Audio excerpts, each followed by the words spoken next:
Well met, brave warrior types of accidents and unintended consequences, and welcome to Tiger Talks, where this week I thought that you and I, together as some kind of unit, could start to get back on the science train, just 1 foot at a time. I mean, I will admit, it has been a very personal couple of weeks here at Tiger Talks, what with the Halloween series going on, but I think that we are ready as a group, as a cohesive unit, to start thinking and learning and discussing the science smart type bits just once more. And be excited, because today's video, the penultimate video in my Halloween series, is all about my top 4, in no particular order, scientific discoveries that are the results of accidents. First up is penicillin. Now, I'm pretty sure that everybody already knows the story of Alexander Fleming, the Scottish biologist who was doing some experiments on the staph bacteria when he decided that, you know what, now seems like the perfect time to go on holiday, midway through my experiments. When he got back from his holiday though, he discovered that a lot of his petri dishes had been overrun with mold, and while he was trying to salvage his failed, lost experiment, he figured out that the mold was actually inhibiting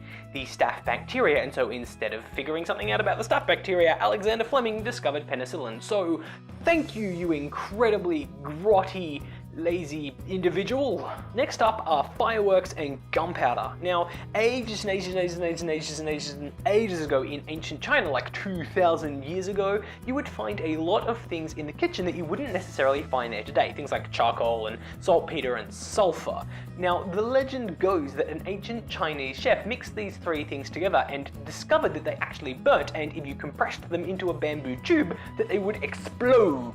This chef and his exploding bamboo tube are supposedly the origin of fireworks and gunpowder, and that is a really pretty story, but historians are actually more inclined nowadays to believe that it was actually discovered by ancient Chinese alchemists instead of an ancient Chinese chef, and these alchemists were looking for the elixir of immortality, and so they just mixed all these things together like alchemists stew, and then boom! And I think that this is actually the coolest story because, like, alchemy! Right, so we've covered the grotty and the curious, but our third item, safety glass, comes to us because of clumsiness. You see, in 1903, a French scientist by the name of Edouard Benedictus was investigating a substance known as cellulose nitrate, which is a kind of liquid plastic type thing, when he accidentally dropped a glass beaker that was full of the stuff. Now, when the dropped flask hit the floor, you would have expected it to shatter and just glass go over and you'd cut your feet and everything like that, but that is not what happened, because thanks to the cellulose nitrate, which evaporated and left a really thin plastic film on the inside of this thing, the glass, well, it still broke, yeah, but it didn't shatter. It held the shape of the container, or the broken bits of glass in this kind of shape like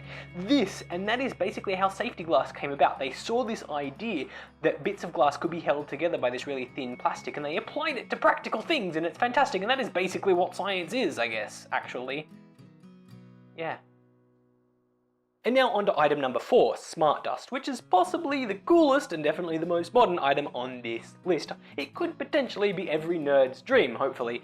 Maybe, I mean, I know it's one of mine, but I'm a pretty sad person. Anyway, in the mid-2000s, there was a chem grad student called Jamie Link, and I assume there still is a chem grad student called Jamie Link, although she's probably graduated by now, but she was doing some extra credity, homeworky type stuff on a silicon chip. Now, this silicon chip evidently had nothing to do with safety glass because it shattered as she was working on it. But what Jamie Link discovered with these shattered bits of the silicon chip is that the little shards were actually still receiving and sending signals, and that the itty bitty tiny little pieces actually acted as teeny weeny sensors. While smart dust did exist as a concept before Jamie discovered this whole shattered silicon chip thing, this is the biggest step that we've ever taken towards being able to actually use it on a wide scale, which is so cool because it has millions and just so many applications. It is so cool. Like, you could measure the environmental variables in a building, you could use it to measure security type stuff. It's just, there's so many things and I can't process them. And that's it, that's the end of the list, and it is the end of the science show for this week. And it's also pretty much almost the end of Halloween. But not quite, because whilst I will be taking a teeny tiny break next week, there is still going to be a video uploaded. And the bonus quest for this one is probably the hardest thing I'm ever going to ask you to do. What I want you to do is to send me a picture of yourself or a video of yourself failing at something. Or alternatively, I want you to tell me what one of your most publicly embarrassing faily moments was. This is a really hard bonus quest, so if you do it, you'll get like triple the experience that you would normally get, and you'll be so much closer to leveling up, and it will be amazing. As always, tell me in the comment section below, link me to the pictures or the videos or whatever. I would love to see some video responses, or share them on Twitter using the hashtag bonusquest, because that is also really cool. Until next week, when hopefully my pride will remain intact, because I can't believe that I'm actually going to share with you what I'm going to share with you, because nobody ever sees the bits that I'm going to share with you. Bye!